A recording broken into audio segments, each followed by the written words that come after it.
Hey everybody, what's going on? Welcome to Talkin Movies. I'm the real Geno. We have 4 movies to talk about today. Here we go. There's a lot to cover. The first movie we're going to talk about is The Rock's Rampage. Based on the video game of the same name, when 3 different animals become infected with a dangerous pathogen, The Rock, Naomi Harris, and Jeffrey Dean Morgan team up to stop them from destroying Chicago and possibly the world. Look, the game of Rampage had a story.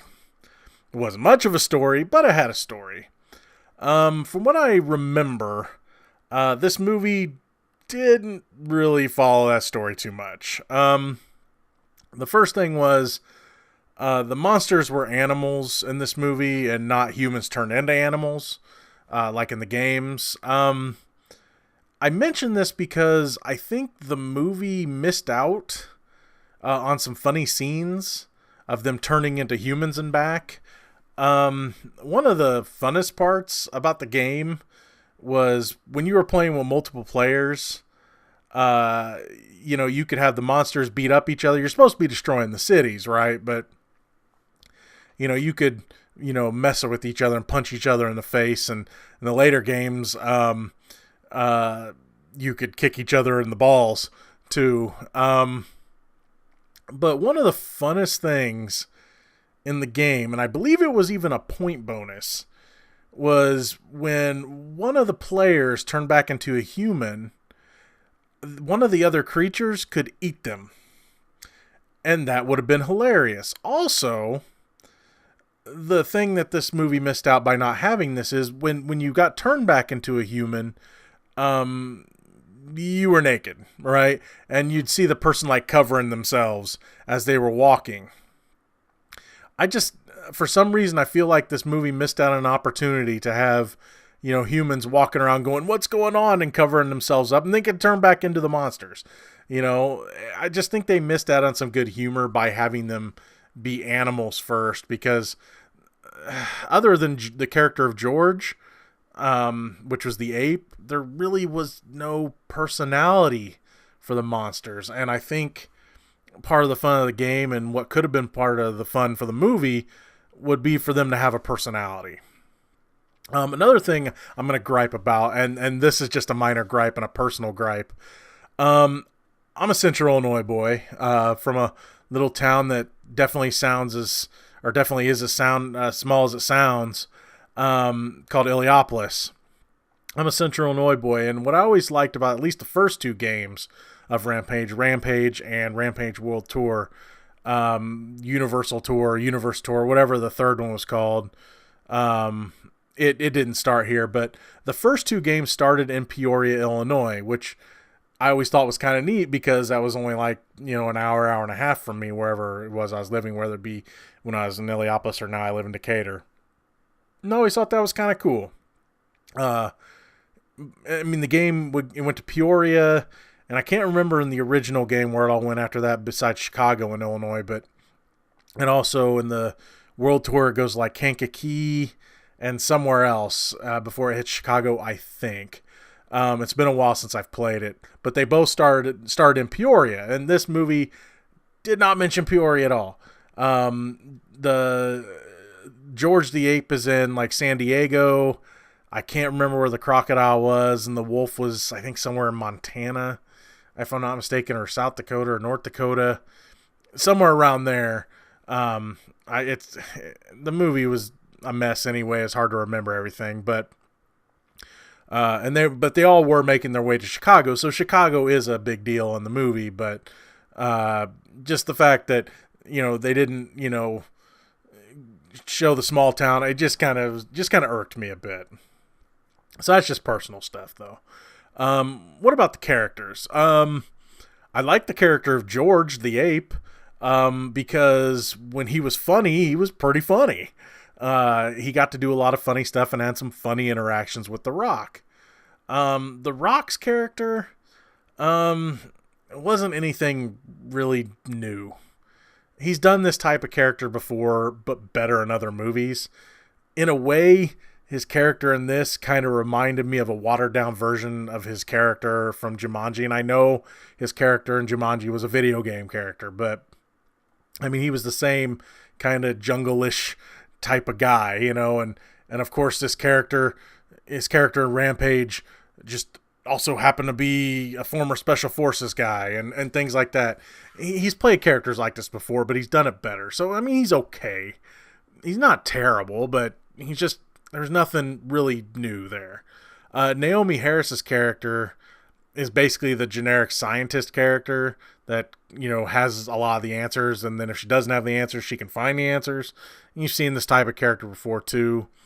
They did try to give her a heartfelt story, but it just kind of falls flat, because by the time it gets to it, her and The Rock's character are going to be friendly in the end, so it's like, it's a okay connection moment between the two of them, because it's about both of them dealing with death, but it's fine, but her character really isn't anything more than, I have the answers or I can find the answers type of character, except for the final joke, and I won't spoil the final joke of the movie because it ruins the end of the movie, but she is involved in one of the final jokes, and it's pretty funny, but her character as a character is just pretty generic.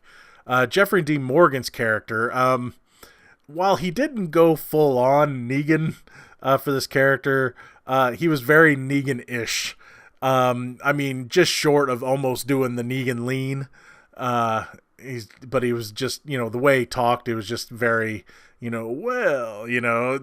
how Negan talks if you watch The Walking Dead. He was playing this pseudo, last cowboy type of character mixed with Negan. And if we're talking human characters, he was probably my favorite. But that being said, he was probably my favorite because he's Jeffrey Dean freaking Morgan, right? So I was entertained by him. Malin Ackerman and Jake Lacey, they're the villains, and they're the very generic corporate villains. Their motivations are also real generic. Of course, it's greed is their big motivation, because we're the evil corporation and we like money. What's funny about them, though, is that in their office, they had 2 video game cabinets, and I couldn't tell what the second one was, but there was plenty of times that you got a good look at the one on the left, and it was the Rampage video game. I don't know why they had arcade games in their office. They don't address them. They're just in the background. So my question is this. Did them having the arcade game in their office inspire their corporate plans? Because if Rampage exists in this world, then does that mean that they played the game and like that kind of sounds? I'm kidding, but it's just weird seeing that game in there, and they didn't just show it once. I mean, it would have been funny if maybe they showed one of them playing it one time or something, but you kept seeing it in the background throughout the movie, and it was honestly kind of distracting. So I could forgive the characters or the lack of character development anyway if the movie itself was a lot of fun. And that was my big hope, that this movie would at the very least be really, really fun. But for most of it, we didn't even really get that.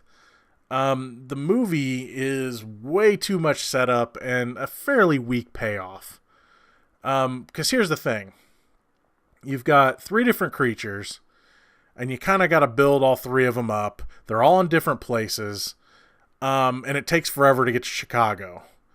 And that's the only place that the real destruction happens.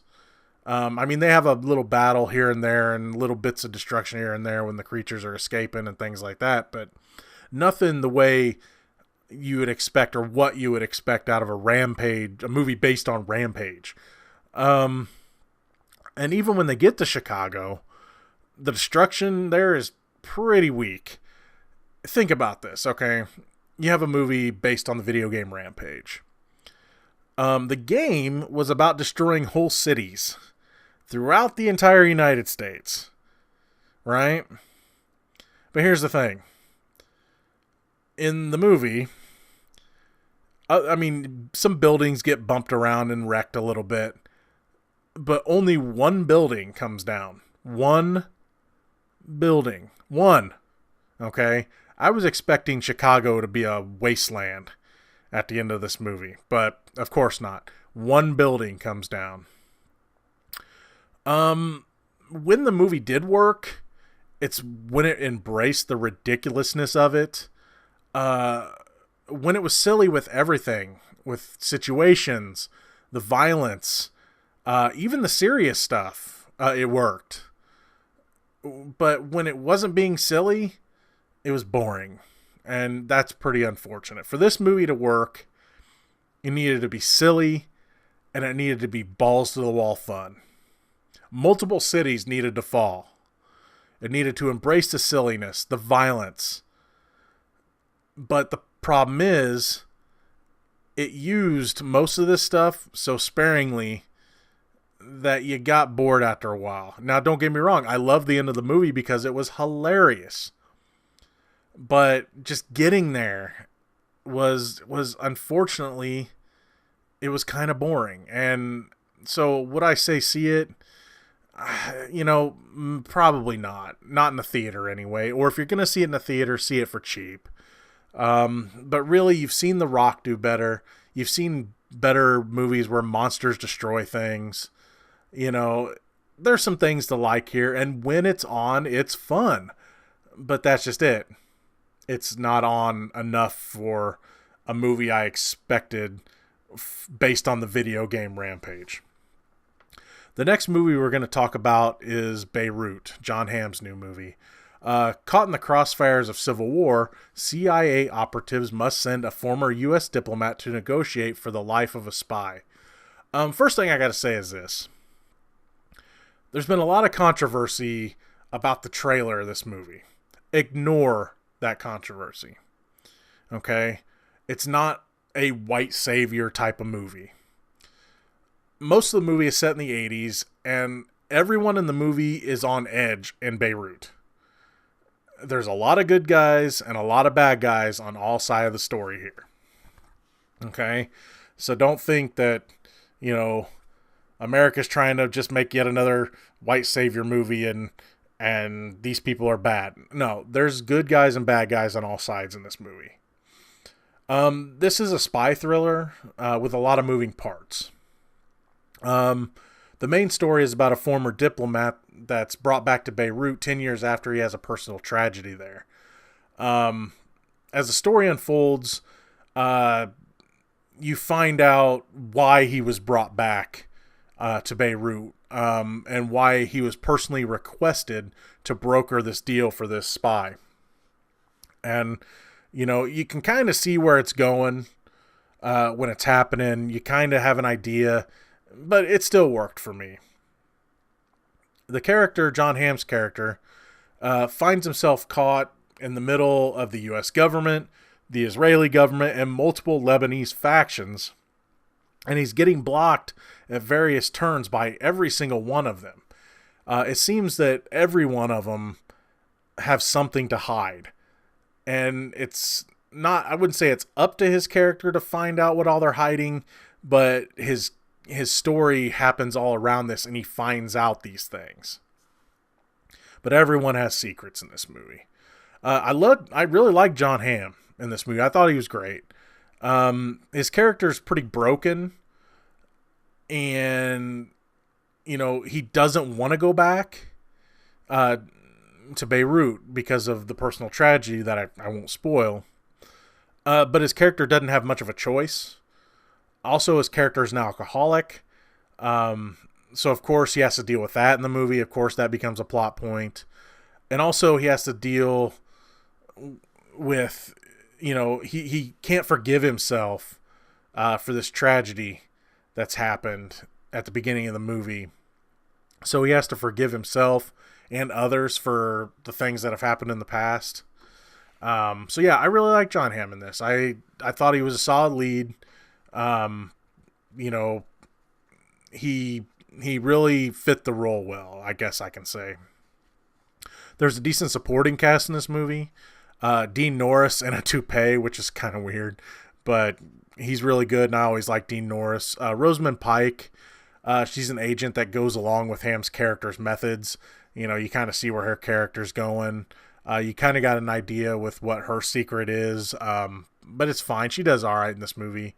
There's a lot of twists and turns in the movie, some predictable and some not so predictable. So, there's you're not going to be able to figure out everything, but, the stuff you do doesn't, hurt your enjoyment of the story. I thought this was a decent spy thriller. I wouldn't say rush to the theater to see it. I know it got somewhat limited release around here. I had to travel a little bit to see it. I wouldn't say rush out to the theater. If you like spy thrillers, there's better ones to watch. But this one, it's still worth a rental. I would definitely check it out again when it comes out on Blu-ray.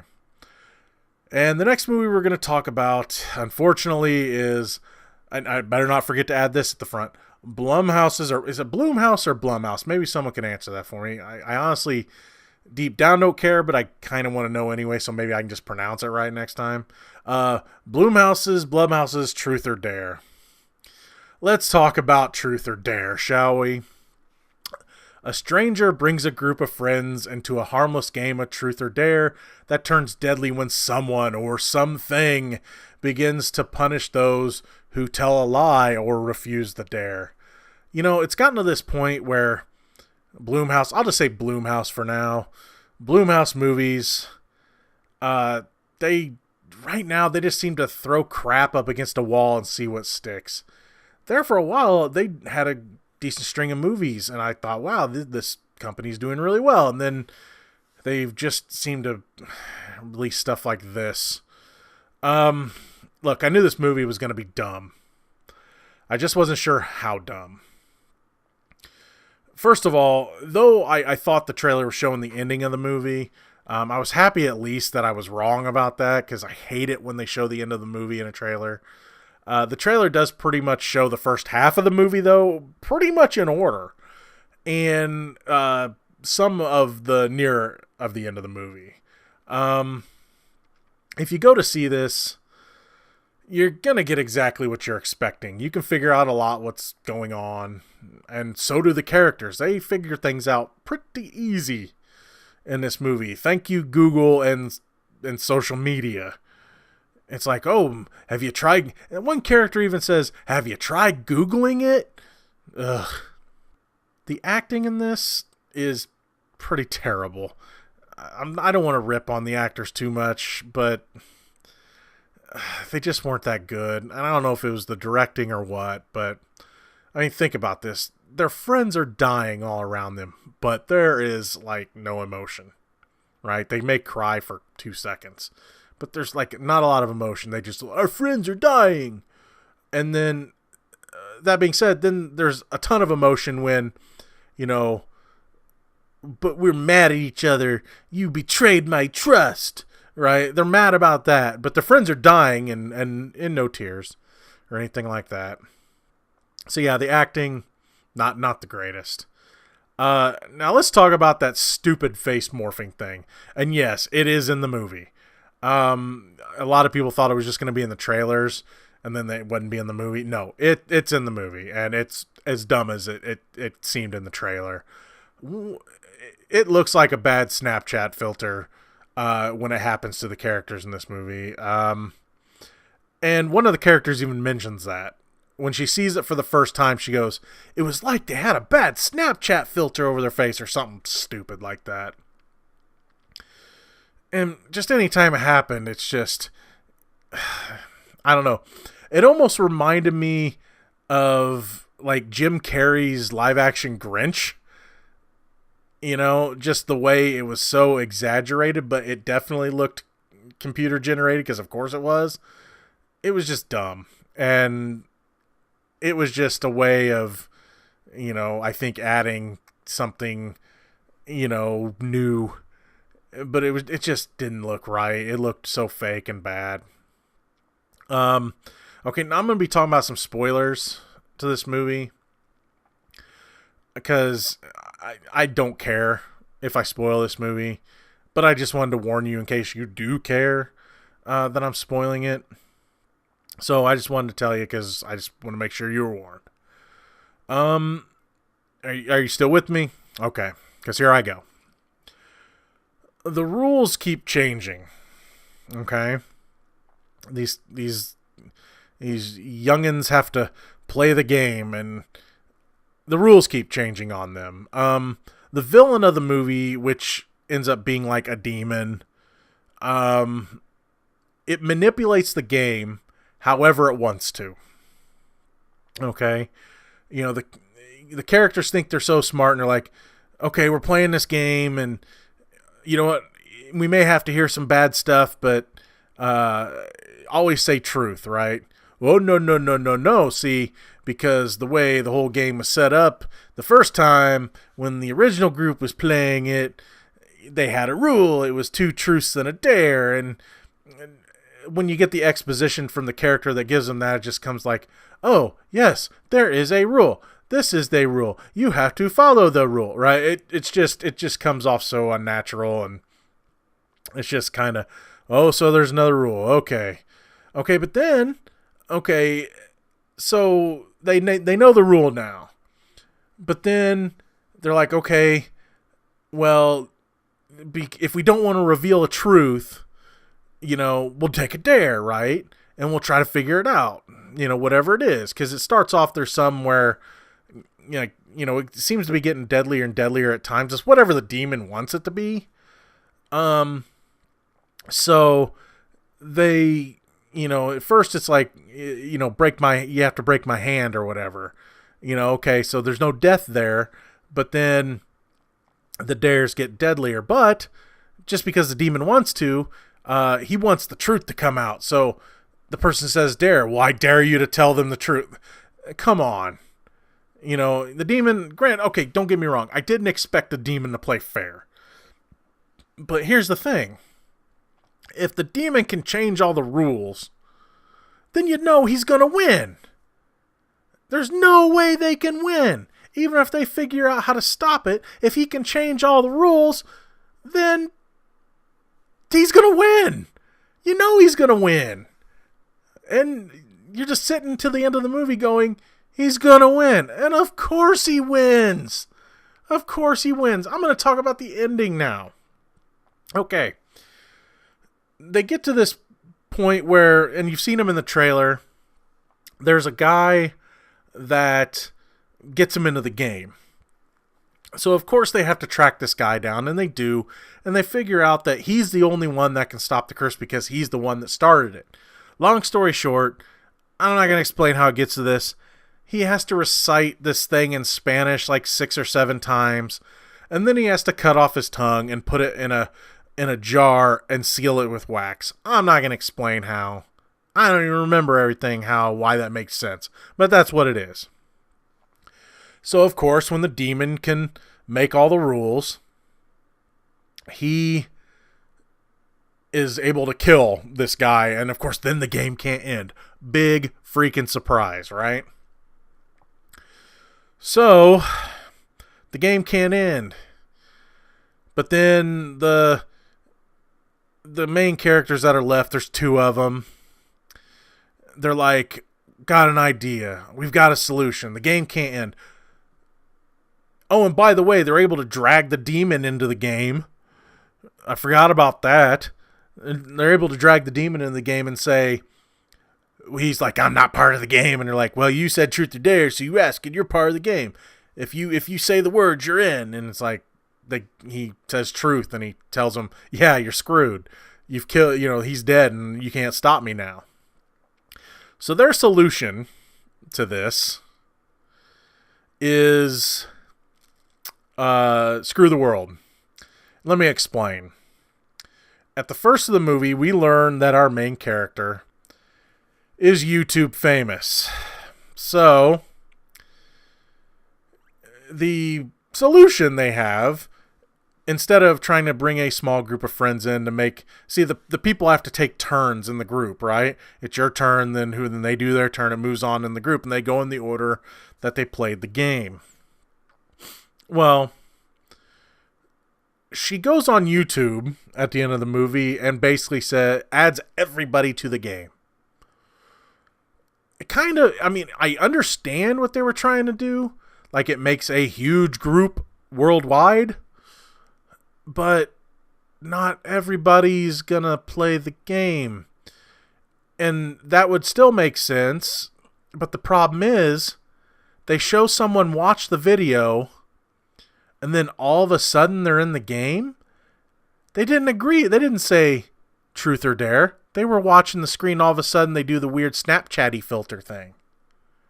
So the ending makes no sense. It would have made some sense if the character would have been watching it, because they labeled the YouTube video Truth or Dare Curse. And they tell the whole story, but then the girl goes, I have a question. Truth or dare? And then it shows someone who was just watching. They didn't agree to join the game. They didn't say truth or dare. They didn't answer. They were just watching. They do the Snapchatty filter, look at the person at the computer, and look like they're going to kill him. And that's the end of the movie. And my God, it's stupid. First, lesson learned in this movie. Social media and YouTube is going to kill all of us. All by the way of a demon hiding in an old church. You know what this movie is like? It's like It Follows. If It Follows sucked. That's the best way I can describe this movie. It Follows if It Follows sucked. Look. If you want to go to the theater to see this movie, don't. If you really must go to the theater and see a movie and want a horror movie, go see A Quiet Place. Trust me, it's way better. Now, if you've already seen A Quiet Place and want to go to the movie to see this movie, for the love of God, just go see A Quiet Place again. Trust me. Please trust me. Just trust me. All right. The last movie we're going to talk about is a straight to Blu-ray. We're going to talk about Suicide Squad: Hell to Pay.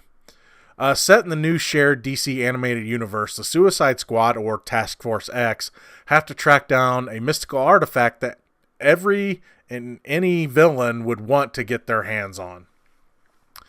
First, I like that DC is doing this whole shared universe thing with their animated movies. Even at their worst, most of them are better than any of the live action stuff. You can make an argument for Wonder Woman. Second, I'm glad that they're approaching these animated movies at an adult angle. They let these crazy and violent characters be the crazy and violent characters that they are. They don't have to sugarcoat them. Harley Quinn can be violent Harley Quinn. Deadshot can blow people's heads off. Captain Boomerang can throw his boomerang and cut throats. I mean, they can be who their characters are supposed to be. Now, I do have to say this about the R-rated thing. Look, I'm not clamoring for things like animated nudity or anything. Do it if you're going to do it, though. Don't show a frame of a nip slip and a few butt shots and think you're risky and clever. It just comes off as, honestly childish. Either do it or don't. I don't care either way. But if you're going to do it, do it. If you're just going to be like, hey, look, here's a frame of a nipple. We're doing R-rated. That's stupid. It's just annoying more than anything. I don't care either way. Just do it or not. When it comes to Suicide Squad: Hell to Pay, the story is pretty entertaining, but it's a little sloppy. There's a lot of characters and a few different plot threads to follow. There are 3 different groups to follow. There's Task Force X, Vandal Savage's group, and another group of villains that I'm not going to spoil because it would kind of ruin what's going on. The story is fun and not too serious.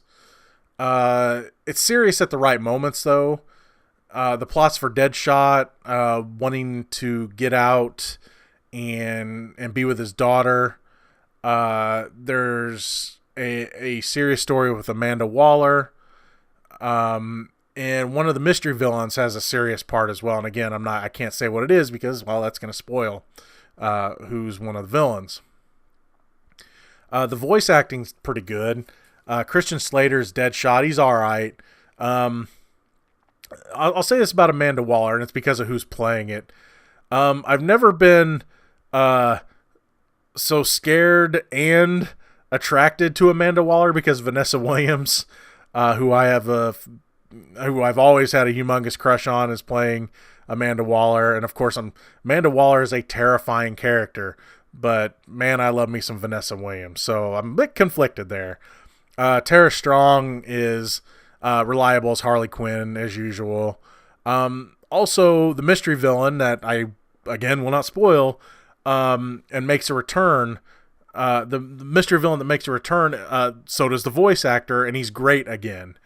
I will say this about this mystery villain. He ties into one of my favorite DC animated movies. He's making a return from it, and honestly, I didn't see it coming. Pretty cool, though, but I didn't see it coming. Again, there are a lot of characters in this movie.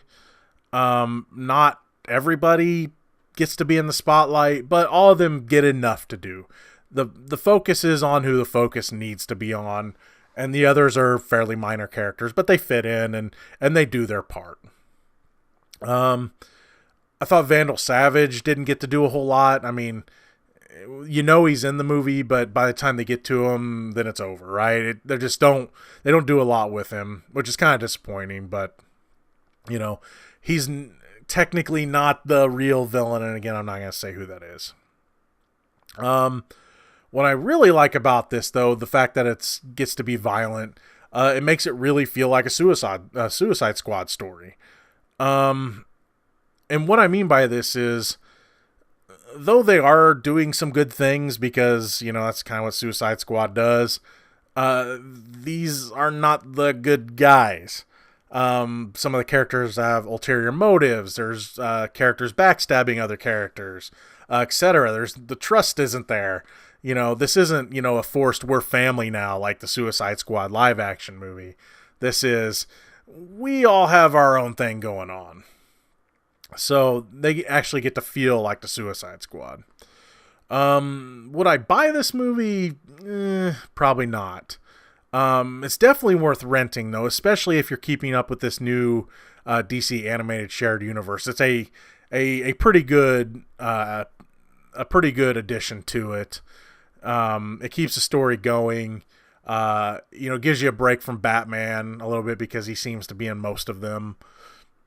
And it gives you a break before they do a 2-part Justice League story, which is going to be these new characters doing the Death of Superman and Return of Superman in a 2-parter. So I like that they bring these characters into this universe. These aren't, a lot of people are wondering, these are not the same Suicide Squad as were in Batman Arkham Assault. Those characters are supposed to be in the Arkham Asylum game characters, like linked to the games, where I think they kind of gave up on that whole thing, and they brought these characters into this shared universe. So it's a pretty good idea. It's worth checking out, especially if you're a fan of Suicide Squad, or you're just a fan of this shared universe. Coming soon to the channel, I'm going to be seeing the movie that's based on a true story. It's about a World War I animated movie called Sergeant Stubby, an American Hero. Also, Isle of Dogs has finally went wide release, so I'll be checking that out. This weekend, I'm going to be taking a look at HBO's Andre the Giant documentary, so look forward to hearing about that. And again, as I said last time, eventually I will get to Jessica Jones Season 2. That's going to be all for Talking Movies. I hope you guys have enjoyed this. Again, look forward to the future stuff, and I hope you guys enjoyed the program. Until next time, I'm the real Geno Reynolds. Peace.